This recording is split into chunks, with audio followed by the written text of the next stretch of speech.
Instead of just like click, click, click, click, click, click, click, taking thousands of photos, I'm very intentional about the photos that I take. Welcome to Workflows, presented by imagen-ai. Workflows is a podcast about saving you time and money in your photography business. Hear from people just like you. Put down that camera for a little, connect the headphones, and get to work with Workflows.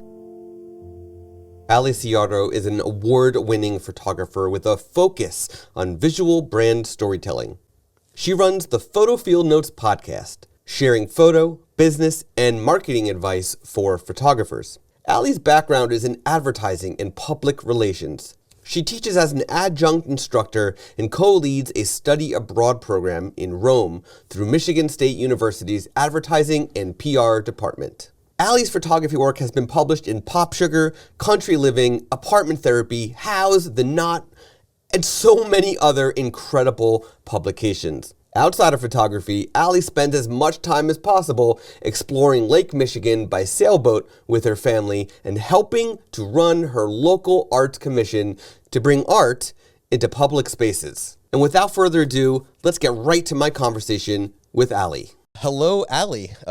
It's been like 2 weeks since we talked last? Yeah, pretty recent, right? Yep. So this episode's going live on May 1st. This is episode 7 of our podcast. So first, thank you for joining me and being really guest number 6, because we didn't have a guest for episode 1 of the Workflows podcast. Nice. It's really nice to have you on. Very excited to have this discussion and so you can share all of your goodies with the listeners. It's very exciting. So. Yeah, it's good to see you for, I think, like the 3rd time we've chatted in recent history. So this is fun. For sure. So let's dive into the first question that I have for you. And it's the same question I ask every guest. And that is, what is one thing that you do for the photographic process that has saved you time? The things behind the camera or lighting, things like that. What is one thing you do for the photographic process that saves you time? Okay. Yeah. So I think the number one thing that I do and that I tell my associates to do that makes everything easier is to just slow down and get the images right in camera. And so a lot of that is communicating with your clients. I remember when I first started, I thought that I had to be magical and fast, because sometimes they thought like, oh, you're going from inside to outside when I was shooting like full on weddings as my full-time focus. Oh, you're going from inside to outside, like get this quick shot. And you can do that. You can have 2 cameras or you can make some quick changes, but it's not immediate. And so it's all about communicating with people and taking the time and talking the whole way through, even if it feels kind of ridiculous. So for example, let's say that I'm photographing family photos, because that's one that you can really make a lot of mistakes in when you're at a wedding, or even just like family photos, like a big group photo. So what I used to do was be like, oh my gosh, hair on fire. We have to get through this. It's okay if things aren't perfect. I'll fix it later. And that's the worst thing you can say. And so now I talk all the way through. I say, okay, first of all, let me get my expo disc so that I can, well, this is before that starts, but before anything, let me get my expo disc. I'm just setting my white balance. That means your skin tone's going to look perfect. And so they know what I'm doing and I'm not feeling the rush. If I need to change a lens, I change my lens and I say, hey, I'm changing my lens because this portrait lens is going to look so much better and you're going to look great in it. And so I had, with associates photographing weddings for me, I realized that a lot of photographers, family photos, for instance, instead of zooming with their feet where they back up, they just zoom with their lens and then they get these really wide angle photos. Maybe they're not cropped quite how you want, so then you have to crop them later. And so I take the time and I communicate the whole way through. I'm going to back up now because I really love this lens, and I'm saying I'm over communicating with them that I'm getting the shot where I hopefully won't really have to crop it. I won't really have to do anything. And then when people would come to me and be like, oh, I got something on my shirt, but you can just Photoshop that. And I'm like, let's get that off your shirt, or let's get your hair right, or let's get you in the right place and take enough photos where your eyes are open and I get the shot. But the other thing that goes with that and slowing down is that instead of just like click, click, click, click, click, click, click, taking thousands of photos, I'm very intentional about the photos that I take. And so I really try not to overshoot, because every single photo that I take is now more time I have to spend in culling. And so I want to like wait for the moment. And then obviously if something's in motion, I'll take more, but I'm not overshooting. So those are my big things. Communicate, slow down, get it right in camera, and don't take too many photos. Yeah, I completely agree with you, especially about, all of it, but the communication is so crucial especially for the slowing down part, but your clients will appreciate it. The fact that you're over communicating every aspect, like they're interested. They hired you. They're interested in what you're doing, not just, they don't want you there just to take the pictures and walk away. They want you to get them involved in the process as much as possible. So silence makes people nervous. And so that's why I think some people feel really rushed. I don't know if this was just me, but I feel like a lot of photographers feel like they need to rush through it. And it is so true. If you're quiet, they're going to be like, am I doing this right? What's going on? And so all you have to say is, if you just have to come up with something to say, even if it's just the same. Oh, you're doing great. Or hang on just a quick second. I have to make a quick change in my settings. It's like, you don't have to do anything. I'll let you know when I'm ready. Just let them know what's going on, because they will get nervous if you don't. And it just makes everything run more smoothly. It's also a good opportunity to get your clients to start laughing naturally, because you could say, I'm going to switch this lens for this purpose, whatever, and then right when you're done, you can say, okay, now the Wizzlewog is ready for launch, or like something really something stupid that makes absolutely no sense, but it's going to get them to start laughing. And now your lens, you've switched your lens, you've said something really ridiculous, and now they're laughing, and you're ready to get that natural laugh photo. Right? Yeah. So, because the worst thing you can do is like get them in a pose or whatever, however you shoot, and then switch your lens and not tell them, or like switch your settings, and then they're like still holding it awkwardly. So that's my deal. Yeah. If anybody wants to use the word Wizzlewog, please go do for it. Let us know how it goes. So now that you've talked about the photographic process, what is one thing you do for your business that has saved you time or money? I automate absolutely everything I can in my business. And I've gone through different periods of outsourcing. I've typically been I have associates who actually do the outsourcing for the taking photos. But when it comes to in the business, I tend to do a lot of it because I have so many systems now that I'm very fast at everything. And I actually really love everything behind the scenes. And so, if you enjoy it, and if you love it, I'm okay with the lifestyle that I've built around it. But I feel like I basically have an assistant built in. I use 17 hats for my my workflows, and I feel like it's like having a personal assistant. Absolutely everything is as automated as can be. I use booking calendars where people can just book right online. So it's kind of the philosophy of, this is for portraits, not for everything. Not everything can be booked directly online. Sometimes they do have to talk to me first, depending on what kind of session and the price point. But for like a basic session, they can just book it online, a basic headshot. They can book it on a booking calendar, and then it runs through an automatic workflow where they get everything they need, and it's very low touch for me. And so I would say I'm a little bit more of a high volume photographer in that regard. But if you look at like what I make per hour, it works out really well that way. And I also use Calendly for booking meetings. So for the clients that are higher end, when the next step is not to just book automatically, but to talk to me, they get a Calendly link so that they can just go, so I'll say this, the worst thing you can do in that regard is just say is to not give them the next call to action, to not give them the next step. If the next step is to talk to you, just be like, let me know what you think. No, you give them a next step. And if the next step is to talk to you, if you don't use something like Calendly, you would give them 3 times to choose from. Well, that's kind of a pain because you have to come up with 3 times. So it's so much easier if you have your entire calendar synced and then they just go and they pick a time. And so I think that's a must-have for every small business owner these days. Yeah, I agree. I completely agree. I use it for, so I use TinyCal for my photography business, and I use Zcal for booking for the podcast, for example. Yeah, there are a bunch. Both so are, yeah, there's tons of them out there. they're very affordable. It's like having a personal assistant. It saves you so much time. Yeah. So those are like, and I learned that early on that if you don't tell them that next step, that the next step is to book a meeting, if you leave it to them, they'll just write you back and be like, okay, now what? So just make it really easy to guide them through that funnel. For sure.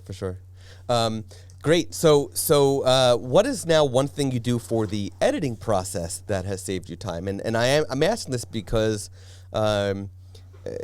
you're somebody who not only is photographing clients, but you've also educated people on editing workflows. You know, you do this through your photo field notes. And so I'm really curious what you have to say about that. Yeah, okay. So I can't just do one because obviously imagen-ai is a part of that workflow that saved me a ton of time, especially in weddings. But the two tools that probably save me the most time are Photo Mechanic, which I'm sure everybody now knows about, or if you don't use it, like it's just such a great tool for if you do your own culling. And then imagen-ai is great. I mean, I use that now where I'd get into the busy season, I'd either do my own full-on editing, I would hire outsourcers, but it would be like, I would be too picky. But this one now I just upload it and I get my images back. I make like a few small tweaks and I'm good to go. So it's like saved my sanity on, especially on the busy season. Awesome. Yeah. So it is funny because there's a lot of different things that you could do in the editing process to speed things up. Obviously, imagen-ai is one of them.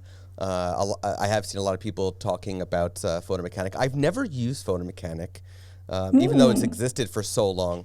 I've always just used Lightroom or Bridge, actually pre-Lightroom. Okay, so I used to use Bridge. Yeah, I used to use Bridge, but it loads the image fully, and so it would just take that little, like that 1 extra second for it to load. So Photo Mechanic doesn't load the full image, so it's instant.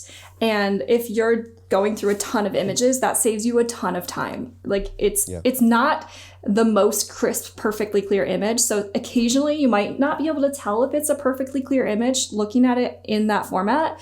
But overall, you can, like, if you have to save 2 to go back in Lightroom and cull those 2 later, that's still going to save you a ton of time over going through them in Lightroom, like where they all load individually and you wait for them to load. So I found it's made my patience, like now in Lightroom, I'm like, like load quickly, load more quickly. But also because in order to use imagen-ai, you obviously have to have already edited a number of photos. The other thing is just like, Oh, I have another good one. Sorry. Okay, so first, using a good preset that's going to like really make your style easy. So I use Mastin Labs presets. I use the Fuji preset for actually everything. And then the other thing I use, I'm going to hold this up. I know this isn't on video, but for you, Scott, you can share it. Well, this will be on YouTube. This will be okay. On YouTube. It's on YouTube, so you can go on YouTube. So this used to be called Palette Gear, and now it has a new name, and I'll have to remember what it is and tell you.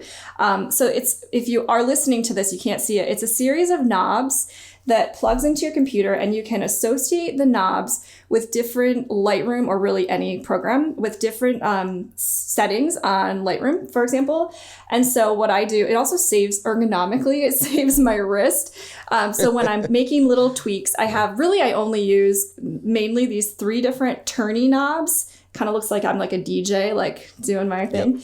And so they're turny knobs where I adjust exposure, I adjust temperature, and I adjust tint. Those are the main things I'm adjusting quickly here.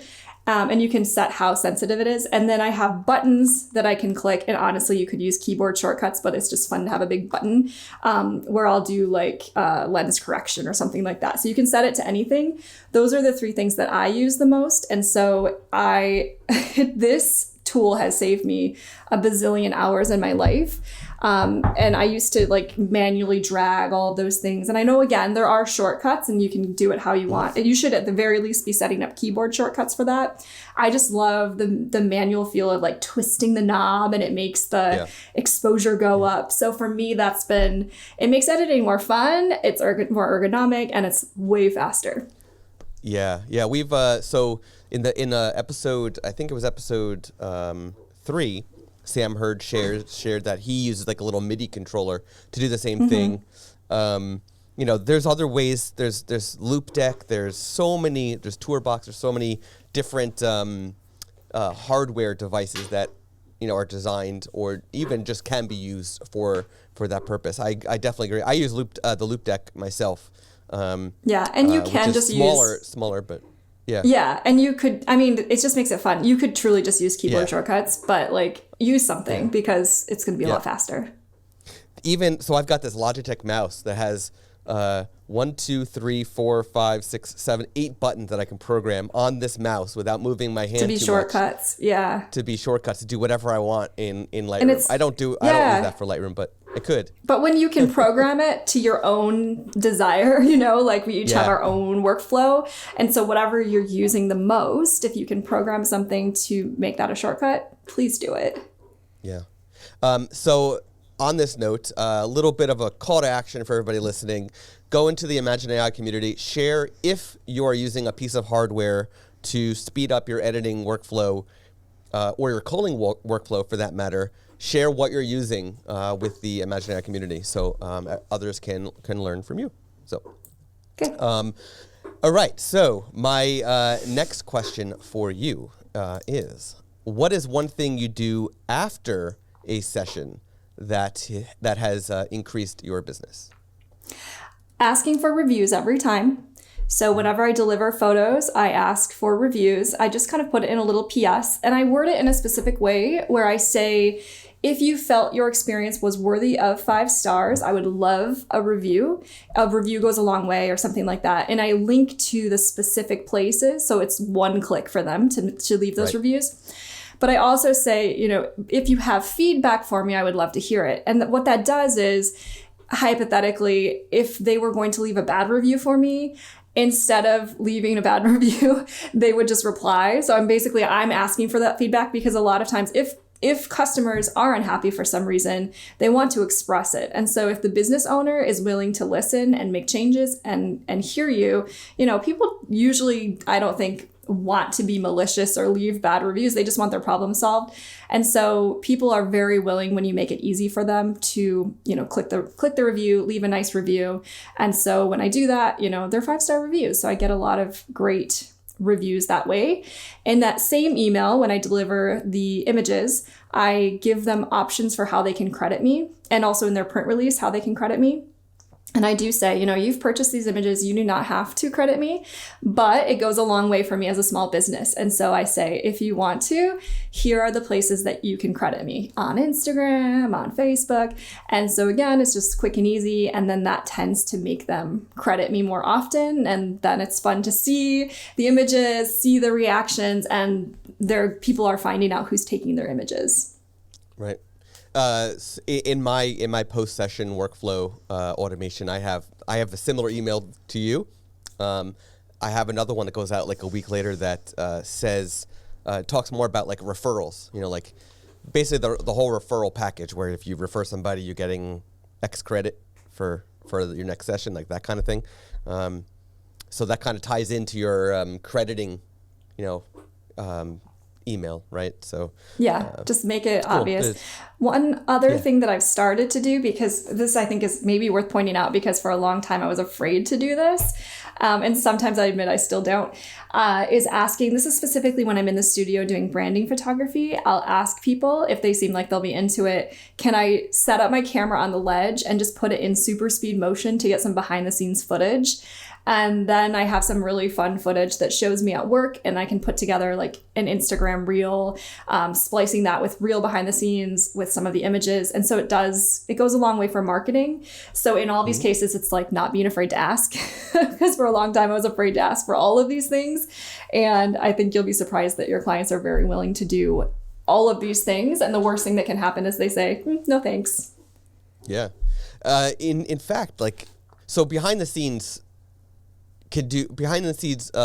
footage can really help, increase business dramatically.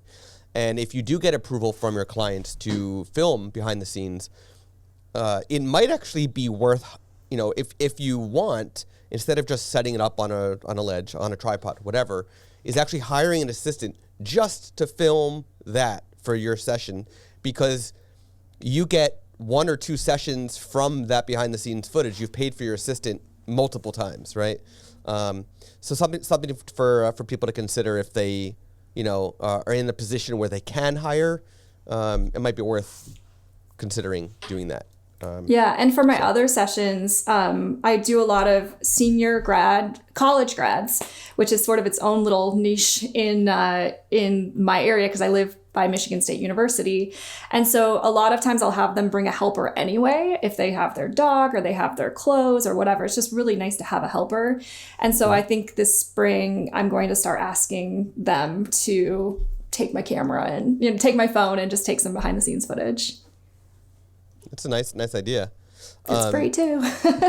Yeah. I mean, would you ever consider offering, if there was any pushback to asking one of your client's friends to do it, would you consider giving a discount if they actually an incentive? That? Mm-hmm. Yeah. I would probably do a print credit. Like I would give you a small print credit, and that also highlights that prints in my grad sessions are important. And so, I would probably, I might do that, like offer them, if you do this for me and get some great footage, I'm going to repay you with a nice print credit at the end of the session. Awesome. Yeah, it's a great idea. I love it.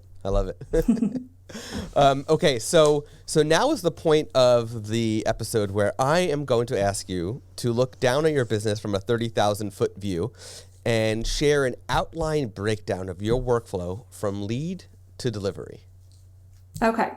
Now, it's different for different sessions. So let me tell you my main focus now we're recording in 2022 is branding for most of the year. And then in the spring, basically there's like a 4-week period where I do like 1 million grad photos for seniors at Michigan State.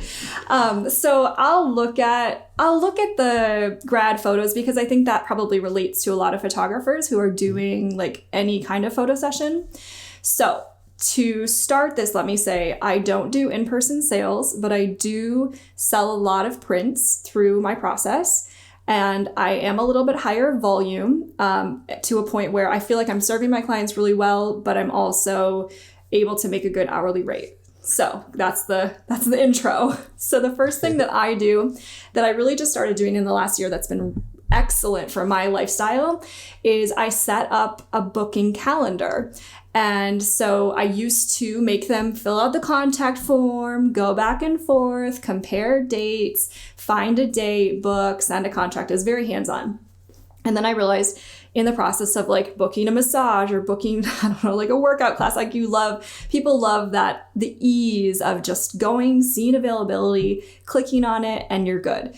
And so at the beginning of the year, I went through 17 hats is what I use for my booking calendar. It's all included in there. And I looked at the time of the sunset for like every week of the year. I looked at how many sessions I wanted to book to meet my goals, and then also like to cut myself off to have balance in my life. And I scheduled session availability. And so it's already pre-scheduled through the year what I want to fill in.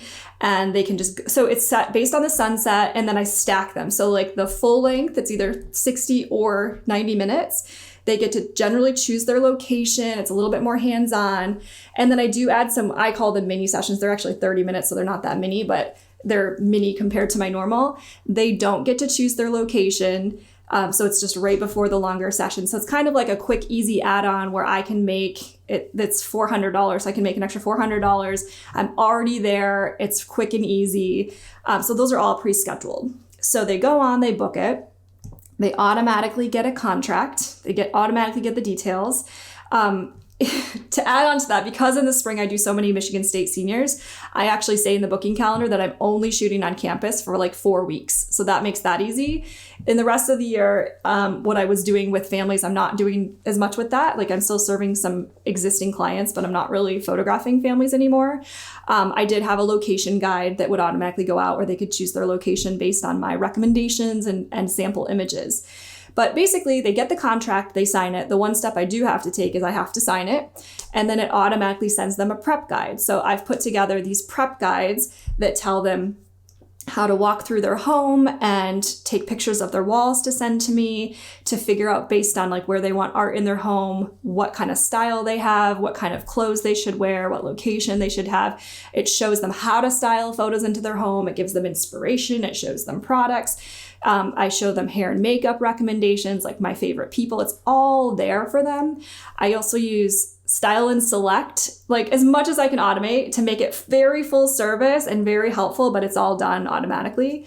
So Style and Select, they can take a quiz with their style, their colors, their people, and then it automatically shows them outfit ideas.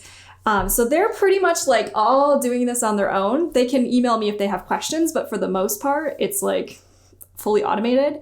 And then they get the reminder email before the session. So then at the session, I have them come a few minutes early. I can show them what the prints look like in person, since I don't do in-person sales. Like, this is a mounted print, this is a fine art print. And then we do the session. And then I tell them that I will let them know when the images are almost ready. And when they're almost ready, they'll pick a date to see the images for the first time. And so that, I get them kind of pumped up, because I say, instead of just sending them to you while you're at work, and then one of you will look at the images, depending on if it's like a couple or a family or whoever, then you'll look at the images at work, and then you don't see them together. You're gonna pick a date. It's gonna be a date night, or if it's like a senior, like get with your family, and you're gonna get to see them all together. So they get excited for that. So they pick their date. I send the images. I do a pixaloo.com slideshow. Mm-hmm. So they get to see it as a slideshow first to music. It's more engaging. I'm like, pop some popcorn. And once they see the images on the slideshow, then they get access to their gallery, and then they can also order prints from there. So then they order their prints. I follow up to make sure they do get retouching with their prints. So I don't do retouching or minimal retouching offered with regular sessions, but if they order prints, they get retouching. So I follow up on that and get that to them. And I put time limits on it so that they can't take forever to make those decisions. And then they get prints in hand. And so, I might have, in the busy season, I might have like 3 sessions a day. So the amount of time that I'm putting in is sometimes like less than in-person sales, but actually hour for hour. Because I'm doing 3 sessions instead of 1, I'm able to make a good amount, again, a good hourly rate on that, and still give them the digitals. And for me, because senior grads absolutely want those images for Instagram. They want those images to share with their friends. Like, digital images are the end product that they want. In that case, they do buy prints too. But for me, it's important to give them that. So I do offer the digitals. I really like the part where your images are nearly ready. Like, that must boost their FOMO so much. Like I want them now. Like that. Even if it's a week ahead, that must the anticipation must be built up so much in their system. And usually it's like by the time I email them that the images are nearly ready, they're actually ready. So I make sure that they're ready, but I want them to pick that date. And I've done it in the past for even like at or before the session, I'll say, pick your date within like 2 weeks from now, you can get them. So they just pick their date right away. But I don't know, I get them done pretty quickly. And so I like to get them to them soon. So but the fun thing about picking your date is that what surprised me was I had some people who would actually wait a whole extra week to see their images just so they could be together. If one person was on a business trip or out of town and they truly wanted to see them together, they would actually wait that much longer when they could have lied to me and gotten them the next day. But I think that shows just how important it is for them to actually see them, to be together, to see them for the first time. It makes me wonder, actually, if a company like Pixaloo, who has Smart Slides, which, by the way, is also my favorite slideshow creation tool for photographers. If there's a missed opportunity, or maybe they're working on it already, where integration with Apple SharePlay, where families can literally watch the same thing in real time together while on a FaceTime call or whatever, and there's no lag, right? They see it the same exact time. If one person pauses it, it's paused for everybody. That whole thing. So yeah, because they do sometimes do virtual like viewing parties. Like I give them, I do say, send me other email addresses if people can't be with you, to make sure that they're getting to see them. But yeah, I think that would be fun too. Yeah, it would be cool. So as somebody who uses AI right now in your photography business, what does the future of AI in photography look like to you? For me, when I think about it, I think about the things that I'm still too nervous to let go of. And it's not even necessarily that it's the future. Like, these technologies exist. So maybe it's making them to a point where I'm comfortable, or I just need to explore them further. One is like culling. And I know that exists. I just haven't explored it fully, having it automatically cull. And the other thing is retouching, which again exists.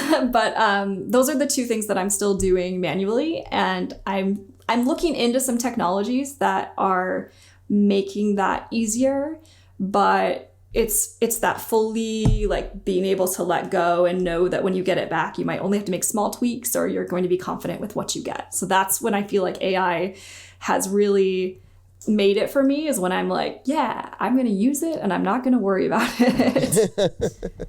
Awesome. Yeah, I definitely think as far as at least editing goes, retouching it's going to make its way in to regular workflows for sure. All in due time, I think.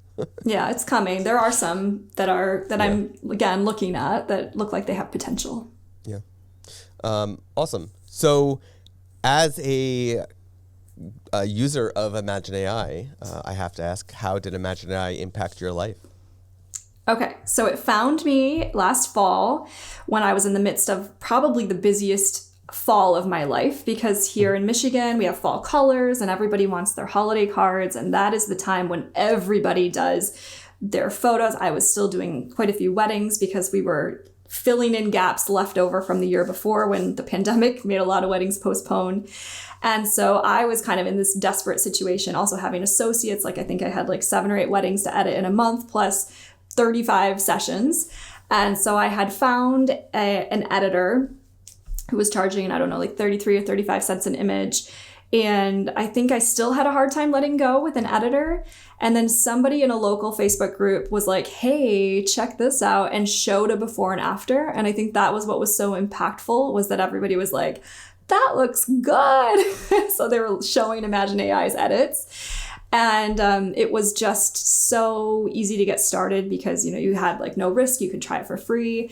I had plenty of galleries to upload because you have to upload, 5,000 images. 5,000. So I had a lot to show, and a mix from inside, outside. And so I, uploaded it, waited my few days, and I was just like blown away at how great they looked, the images when they came back.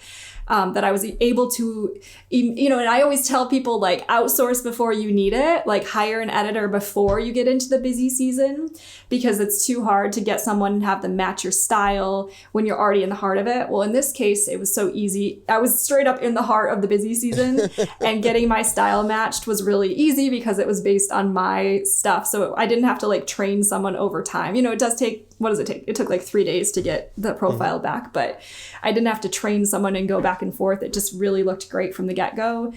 And so that was like how I got through my busy season. I was completely caught up on editing. I had friends who would still be editing like a month beyond me, and I would be like, why? Like, I was like little evangelist, like, why are you not using this?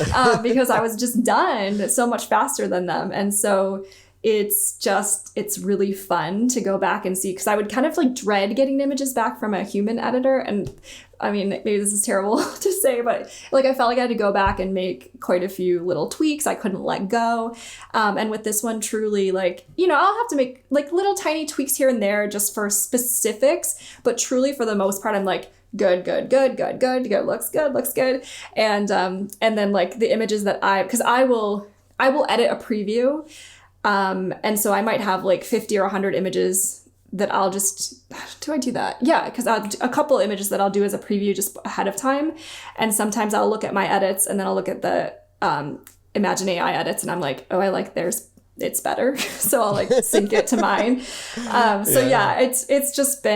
It's been incredibly helpful. And I think that you can see that wave of excitement through our local photography groups as people, especially when people share those before and afters and can see just how good it looks and how consistent it looks. Well, I definitely, we all at imagen-ai appreciate your advocacy, even without us asking. Regarding the human outsourced editor, so, I mean, we've heard that a lot. And so it's not something new that I haven't heard before. But I think part of the thing is, so human outsourced editors are good, but humans make mistakes, first of all. And second of all, there's also emotion attached to it. Still, as an outsourced human outsourced editor, there's still emotion there. So one of the things that's, I guess, an advantage of AI doing it is it's doing it based on data and science, right? So it's the human element is completely removed, and it's just literally looking at what you've done, and it's replicating it. So I think that's why, in many cases, just accuracy, consistency, it's just, better overall and on that front. So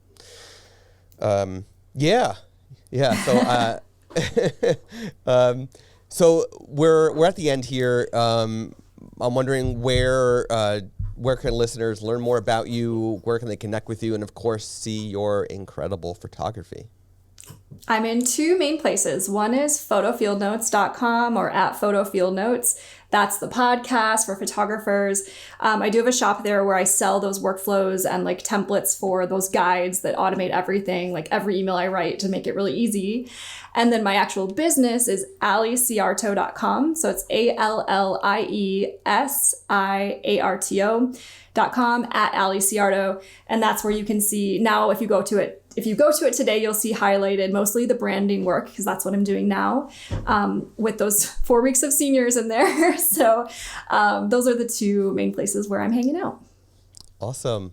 Well, thank you, Allie, for hopping on and sharing your insights, your workflows. I really appreciate it, and I'm sure that all the listeners will walk away with a whole bunch of cool ideas to hopefully implement in their businesses soon. Thanks, Scott. Thank you so much, Allie, for that incredible conversation about your photography workflows. Now, for everybody listening, you are invited to be a part of the bigger conversation. Join the imagen-ai community today by going to imagen-ai.com/community. And don't forget to subscribe to the podcast wherever you listen to podcasts. You've been listening to Workflows presented by imagen-ai. To see the show notes and everything referenced in this episode, please go to imagen-ai.com/podcast.